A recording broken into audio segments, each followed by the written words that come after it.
Caros amigos e amigas, irmãos e irmãs de Caminhada Espírita, muita paz a todos. Estamos nós aqui reunidos mais nesta oportunidade para a nossa palestra desta noite, desta tarde, desta noite, tarde para alguns, noite para outros, mas antes de mais nada, vamos fazer a nossa prece de abertura, voltando o nosso pensamento a Deus, através do nosso Mestre Jesus, que é o nosso Senhor, que é o nosso modelo e guia incomparável. E justamente iremos utilizar aquela prece que Ele nos ensinou, para nos dirigirmos a Deus, a fim de louvarmos, agradecermos e nesta oportunidade estarmos pedindo o seu concurso amigo. E assim eu convido a todos os amigos, a todos os irmãos que se encontram nos seus lares, neste instante, que possam voltar o seu pensamento a Deus nosso Pai, a fim de rogar que Ele possa nos abençoar a participação, favorecendo-nos através dos benfeitores espirituais, que onde quer que nós estejamos, eles possam estar presentes, envolvendo-nos no seu amor, no seu carinho, no seu afeto, ajudando-nos no entendimento, fortalecendo-nos na fé, para que possamos ter o melhor aproveitamento daquilo que o Senhor nos envia como oportunidade de aprendizado e reflexão em mais esta noite de estudos do Evangelho. E confiantes no seu amparo amigo e misericordioso Senhor, é que nós pedimos a Deus a permissão para podermos dar por início a mais esta exposição espírita do Grupo Familiar de Estudos Espíritas Aprendizes da Fraternidade. Que assim seja. Bom, meus amigos, já envolvidos por estas vibrações amorosas, sempre bem-vindas através da oração que nos liga a Deus, vamos iniciar a nossa participação dizendo que há alguns meses nós lançamos uma provocação reflexiva, vamos dizer assim. Uma provocação para aqueles nossos ouvintes que comumente nos acompanham na exposição espírita, e naquela ocasião nós denominamos de O Evangelho Pede Licença. Não era apenas uma palestra, era parte de um projeto objetivando lançar a luz para a importância do Evangelho no lar. Um projeto em que reposiciona a nossa visão de lar. Um projeto em que faz com que a nossa dimensão de família tome um outro cunho. Um projeto em que principalmente reposiciona para todos nós a nossa visão do Evangelho. E a visão do Evangelho frente às nossas necessidades de um espírito imortal. E isso nós não podemos esquecer. Um espírito que se encontra numa trajetória evolutiva em que nos tira da ignorância e nos leva para a perfeição, que é a destinação de todos nós perante o olhar do Criador. E nesse sentido, hoje, o nosso tema é sobre o medo. Mais precisamente, o medo não protege, ele aprisiona. Esse é o tema da nossa exposição de hoje. O medo não protege, mas ele aprisiona. Não o medo, meus amigos, meus irmãos, né? Não é o medo que é o freio para as nossas ações irrefletidas. Não é a esse medo que nós nos referimos, mas sim o medo que paralisa as nossas mais nobres iniciativas, as iniciativas necessárias para a nossa evolução de um espírito imortal. Iniciativas comumente difíceis que todos nós temos durante a nossa existência. É por isso que nós crescemos. É o necessário para o nosso desenvolvimento, para a nossa evolução. Iniciativas comumente difíceis, pois, afinal de contas, o que é o medo diante de tudo isso? São de tantas vertentes e de tão variadas que há quem diga que o medo é apenas um sinal de alerta, demonstrando o receio que nós temos, e que é natural que nós tenhamos, muitas vezes de fazer algo. O que realmente acontece e realmente se dá quando a gente se sente ameaçado, tanto de uma forma física quanto de uma forma psicológica, fisicamente ou psicologicamente falando. E é fato que há medos que são explicados por certas experiências mal sucedidas durante a nossa vida, durante a nossa existência. E há fatos que simplesmente não são explicados, ou, pelo menos, não eram explicados antes da doutrina espírita. Embora os ditos medos estejam há tanto tempo acompanhando a história do homem, e quando dizemos a história do homem, é a história de todos nós, nós passamos a compreender que nem se pode compreender ou se precisar ao certo quando efetivamente nós passamos a conceber o que de fato é o medo e a sua importância que ele existe na vida de todos nós. É fato também que os textos mais antigos que nós conhecemos, os textos que retratam-se, que retratam as Sagradas Escrituras e as palavras dos profetas, rememoram-nos incontáveis casos. E quando nós dizemos incontáveis casos, para todos nós que estamos aqui, para nós espíritos de hoje, para nós espíritos do ontem e certamente espíritos do amanhã. Rememoram incontáveis casos, como por exemplo, quando no livro Gênesis, no Antigo Testamento, disse lá, de modo absolutamente textual: depois destas coisas, o Senhor falou a Abraão numa visão: não tenhas medo, Abraão, eu sou o escudo, e grande será a sua recompensa. Uma citação do Velho Testamento.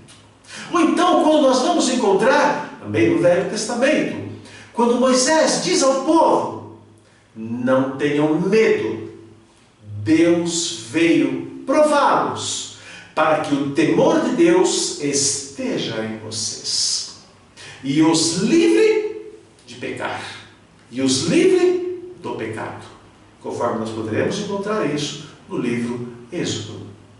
Ou ainda, quando no livro Deuteronômio está escrito: o próprio Senhor irá à sua frente e estará com você, e Ele nunca o deixará, Ele nunca o abandonará.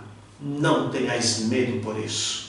Ou mesmo quando se sabe que, destacando ainda, ou poderíamos destacar, aquela passagem em que Jesus encontrava-se com os apóstolos numa barca, o mar torna-se revolto, e esses, vendo que Jesus adormecia naquele momento, os discípulos procuram o Mestre, acordam o Mestre, clamando pelo medo da morte, dizendo: Mestre, não te importas com que morramos? E Jesus calmamente se levanta, volta-se aos ventos, pede que o vento se acalme, volta-se ao mar e diz a eles: aquiete-se. E o mar aquieta-se e o vento aquieta-se, e como se diz o texto, fez-se completa bonança. E após a completa bonança se estabelecer, Jesus volta-se para os seus apóstolos, volta-se para os seus discípulos que ali estavam e pergunta a eles: então, por que estão com tanto medo? Ainda não têm fé? Uma passagem que nós poderemos encontrar no Evangelho de Marcos, capítulo 4, versículos 38 a 40. Meus amigos, Desnecessário seria nós ficarmos aqui discorrendo casos e casos que seriam intermináveis, de tantos que existem, fazendo remissão, fazendo referência a essa questão do medo junto à humanidade. Certamente não se esgotam na nossa história antiga e também não se esgotam na nossa história recente. Fato é também que o medo nem significa, como muitas das vezes nós imaginamos, o prelúdio de um mal. Às vezes é a alavanca que nos faz movimentar, porque acostumados ou acostumando-nos em certas áreas de conforto, receamos nos mexer, receamos nos mover, e é aí que nós nos vemos concitados pelos mecanismos da lei do progresso a arar esse terreno às vezes hostil e abandonado do nosso coração, para que as sementes do amor, da esperança, da fraternidade, encontrem campo propício para germinar e trazer os frutos esperados por todos nós. Mas isso por vezes, meus amigos, custa-nos empenho, custa-nos sacrifício, custa-nos coragem, custa-nos renúncias. E elas nem sempre estão tão abertas, encontram o nosso coração e a nossa alma tão abertas para isso. E nem sempre nos sentimos encorajados, porque nem sempre nos sentimos encorajados para esses desafios. Alguns não se sentem encorajados por falta de estímulo. E muitos não se sentem encorajados pelo medo do desconhecido.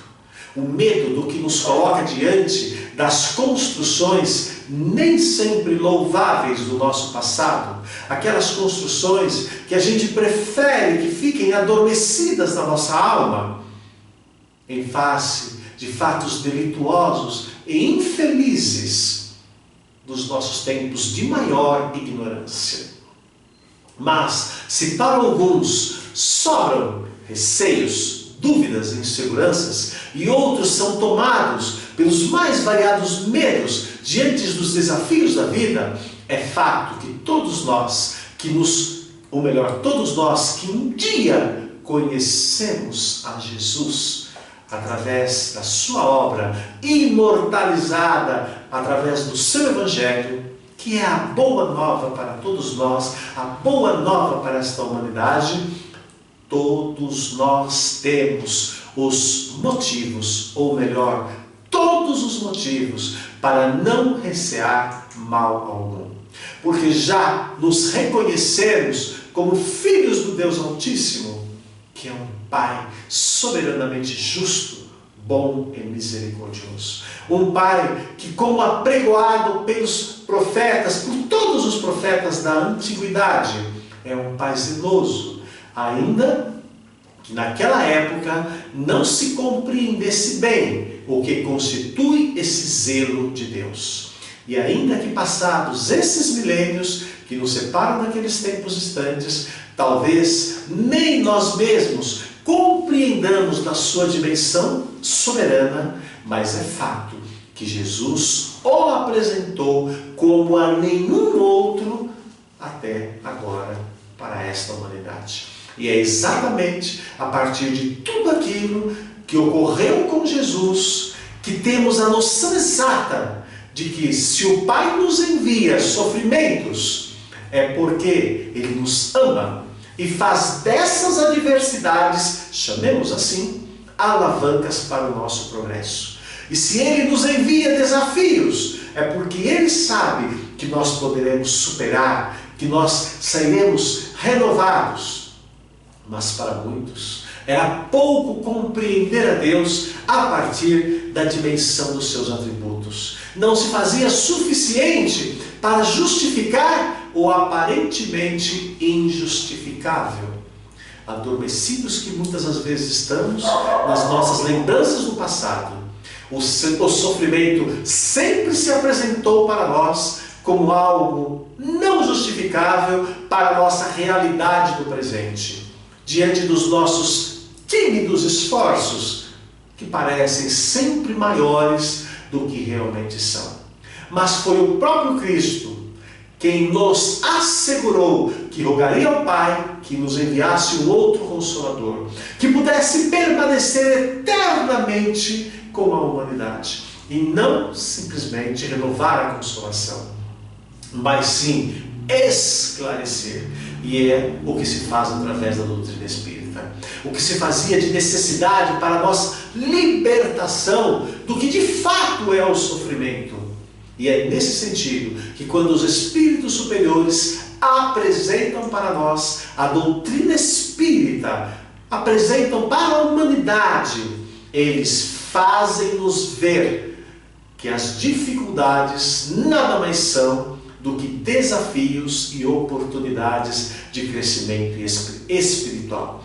E é por isso, meus amigos, que a boa nova de Jesus se levanta como o maior consolo que Deus envia em forma de homem para nós na terra. De tal forma que se Ele nos submete à forja da transformação por meio do exercício do amor e por meio das experiências na dor, Ele, por outro lado, Ele oferece-nos o Evangelho como Consolador, que se eternizaria para as gerações futuras, já sabedor dos muitos equívocos que nos precipitaríamos na nossa trajetória, para as experiências da dor como alavanca para o nosso progresso. Mas o progresso, meus amigos, é ação, é movimento. E ninguém progride quando permanece estagnado. Ninguém progride enquanto receia o enfrentamento das dificuldades necessárias à sua evolução. Ninguém progride enquanto o medo se constitua em si como o grande obstáculo para o seu progresso. O medo é a pura falta de fé. O medo de quem diz que acredita em Deus, mas teme o que Ele, o soberano Criador e o Pai de todos nós, nos envia como oportunidade. Emocionamo-nos com fatos, com os relatos mais diversificados dos relatos históricos, trazendo-nos os testemunhos de fé de quantos nos antecederam e deram a sua vida nos circos romanos por amor à verdade. Derramamos lágrimas por aqueles outros que suportaram até a morte as agruras das insanidades daqueles que se levantavam como representantes de Deus, mas, infelizmente, mancomunados com leis despóticas e cruéis, distribuíam, em nome da sua verdade, o vírus do sofrimento e da morte contra aqueles que simplesmente eram médios e foram cruelmente sacrificados em todos os processos inquisitoriais que a história dá registro. Médios verdadeiros intermediários dos céus, mas não compreendidos na terra. Mas nenhum testemunho foi maior do que o de Jesus, o Espírito mais puro que essa terra conheceu. E não mais precisando de reencarnar ou de uma encarnação, submeteu-se a toda forma de perseguição, sofrimento e a morte numa cruz ignominiosa, simplesmente por amor aos seus irmãos em humanidade e como testemunho de fé em Deus. E sendo Ele aquele que nos é modelo e guia para nós, temos a sua vida o seu maior exemplo do que pode aquele que realmente crê e tem fé em Deus. E quem realmente crê não se faz receio do medo estagnante das ações que nos conduzem à libertação. Ter medo é normal diante do desconhecido, meus amigos. Mas ver-se vencido por ele é outra coisa.